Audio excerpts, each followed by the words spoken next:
Welcome back to the channel, everyone. I'm your host, Krista, and today we have a new Q&A series video for you because last week's episode turned out to be a good hit. And again, you asked all your questions on last week's video, and therefore I answer them on this week's video. So if you missed out and you want to ask a question, I can follow up and answer it in next Friday's video. All exciting stuff, guys. I want to jump straight on into it. There was a boatload of great questions. So without further ado, let's jump straight into today's video. The first question is coming from Bleeding Red Paint. Quite the name. He says, ask SC, if you could only invest in one Lego set that's retiring in 2023, what would it be and why? And that little addition, and why, is probably the biggest thing I'm gonna focus today. So one Lego set, I'm not gonna even give you two, like, oh, it was between these two. One Lego set that I'm investing in 2023 is going to be Assembly Square, and there's a few reasons why I'm going to invest in this Lego set. One is just the absolute pure joy that this modular has brought me in my livelihood.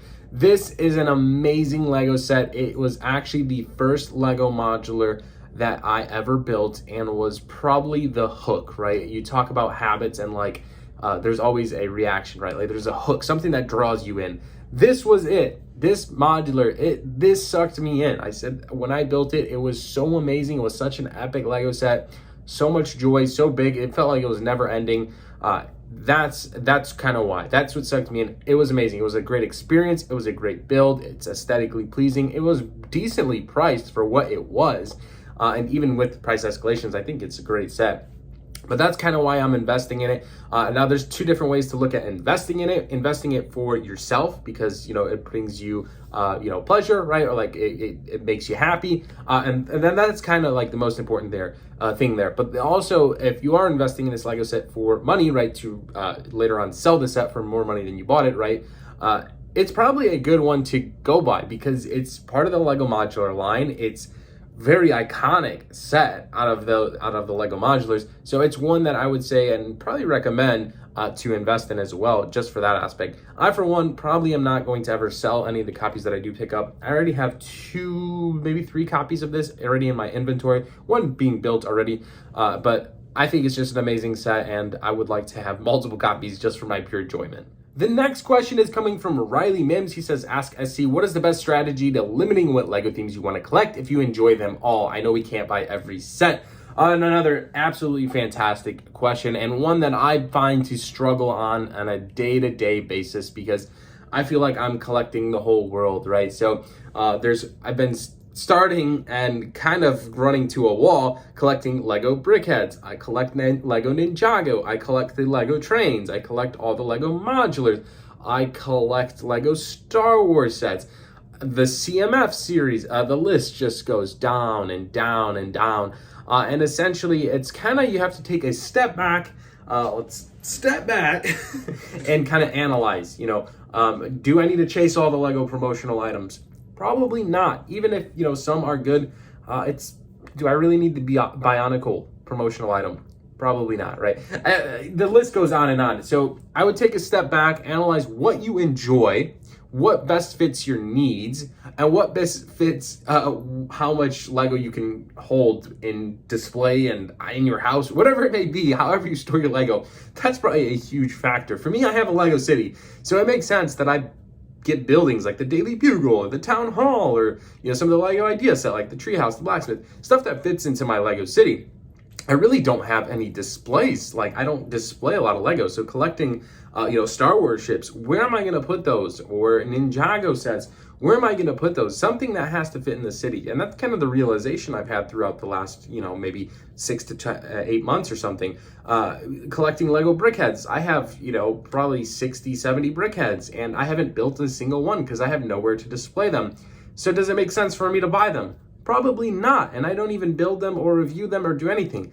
So it's kind of a realization thing, maybe step back, realize what's the best fits your needs, and kind of go from there. So I'm going to do a better job here, Riley, as well, because I need to analyze my collection and start to do a better job, because in truthfulness, not no one, but it's very hard to afford every Lego set you want, let alone every Lego set you need, and of all Lego themes. So do keep that in mind. It is difficult. We can all do a better job, probably just choosing the sets that will actually bring us joy, because let's be honest, some of the sets we build we forget about. And maybe like that recycling the Lego, building it, enjoying it, and then maybe selling it off in a local place or something, that might be of some value just to get new inventory and then have that joy for Lego again. The next question is coming from Tree Spire. It says, ask SC, will you ever do a full collection overview on your personal collection? So very interesting question, Tree Spire. So I've done a couple of videos that are a little bit different. So one, you say on personal collection. I've done a few collection videos on my uncle's, different ones, right? We had the Brickomania collection. We had the 17,000 Minifig collection. We had the Lego City walkthroughs. The Star Wars collection. I mean, we went down the list, right? But I guess I really haven't done a full collection of my personal Lego inventory, let alone my Lego City. I've done a lot of Lego City videos, which I thoroughly enjoy and kind of work on my Lego City and kind of the backgrounds, update it. But I really haven't shown you guys everything, and it's difficult because I have Lego everywhere. Lego everywhere. No, there is a lot, and I'm really freshly new to this house, and we're planning on up moving again here in the next couple months. So it's been difficult. I think probably the best opportunity for me to film this video is when we move from this house to the next one, because everything will be being moved. So it gives me the potential chance to kind of showcase that. So that's a great video. I will definitely work better to give you a full personal collection. Truthfully, there's just so much for me to like pull out of storage. I mean, closets and under the Lego tables, that it doesn't really make sense for me to kind of showcase that. But again, when I do move, I think that's a great opportunity, and I think I'll jump on that opportunity to show you guys entire sealed Lego collection, open Lego collection, stuff I plan to build, stuff I'm investing in, all that kind of stuff, and even how I sort my Lego, which is another video I plan on doing very soon. Next question is coming from Robbles2891. He says, ask SC, favorite city minifig you like from them all? Favorite vehicle from them all. Love your channel, man. Hey, appreciate it, Robbles. I'm not sure kind of what you meant by like city. I'm just gonna go with this by favorite minifig and kind of why. That's probably the best way to answer this. My favorite minifig, this is so biased, right? I'm going from Cloud City Boba Fett. From Cloud City, right? The Lego Star Wars minifig Boba Fett. The reason I'm gonna say this is the coolest minifig ever is just because I love collectibles. I love things that appreciate in value, and I think it's awesome, right? Like, you were able to buy this whole Lego set for $120, you're $120 or $160, I forget the retail price. And essentially now it's worth, tens of thousands of dollars. Like, this one's listed for, a new Cloud City is listed for $24,000. And I think Boba Fett in there is, based on condition, anywhere from like $2,000 to $4,000 or $5,000, which is absolutely insane. But just because of that, I really do like the Cloud City Boba Fett. It just like the epiphany of being a collector in any hobby, right? Whether it's like Pokemon, Funko Pops, Lego. I think having that collectability is something that makes a hobby worthwhile, truthfully, because it makes your collection worth something at the end of the day. Our next question is coming from Nate, aka Nathan, and he says, ask SC, where did you get the name of your channel from?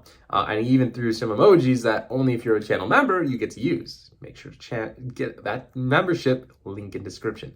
Anyways, Nathan, great question. Actually, so my now fiance, she actually made up the name Stud City, and truthfully, I don't know how it came to be. It just kind of happened, and all so fast. So she's taken the rights to the name of Stud City, which it really fits the channel so well, whether we're building a Lego City or not. Even if we don't have a Lego City in the future, I don't know. I really do like the name, Stud for Lego, a Lego stud. And then a city. So a lot of people in the community called that started from a podcast crew called A Couple of Brickheads. But Sean, one of their hosts, he calls me City instead of Stud. He just calls me City. And Stud's just like the descriptive word, right? So I thought that was interesting. But Stud City, I love the name. I don't ever plan on changing it. It just fits the channel. It's native to the channel. It's since the channel started. So we're kind of rolling with it. Jack Deaning says, ask SC, what do you hope to see for Disney 100 years? And a really good question. This is a difficult question to answer just because they've done so many great sets. So Lego Disney is popping out sets like crazy for the 100-year anniversary. They have a bunch of different brickheads like Maleficent. They had Wall-E, the Moana one, which I really do like. The 100-year Mickey Mouse and Minnie, Tinkerbell. That one was really sweet. They have this new CMF series coming out. They have the Up House coming out. They even have this little train coming out. That's all cool and all, but for me, what I would absolutely adore and love to see, I think would be really cool, and they won't do it, is bring back a Pirates of the Caribbean set. So, the Black Pearl was such an epic Lego ship, and it's been eons since we've seen something so epic. But Pirates of the Caribbean, such a great theme, such a great movie series, such a great franchise. I'd love to see Disney bring something back, even if it wasn't even a ship, just something iconic from the show, or even a ship, different style, whatever it may be. I think it would be pretty epic. I'd love to see it. I think it would satisfy a lot of fans. But unfortunately, I don't think Lego would ever make that. And the last question is coming from BrickGuy42. He says, ask SC, do you think it's a good idea if a friend or family member gets you a set you already have to hold on to it and then sell it on a bit later on? I think I answered this question before, Brick but just to reiterate, I mean, absolutely, depending on the Lego set, right? There's good investments and there's bad investments, and I'm not a fortune teller. I can't tell you what's a good or bad investment, nor can anyone else in the YouTube space. Don't be fooled. Take your own perspective on it, but there is good things, and to set yourself up for success, right, based on some of the years past, like investing in a Lego modular, probably a good idea just because historically they've proven to appreciate when they retire, whereas, some Lego City sets, they don't, right? Or some of the 4+ sets, they don't.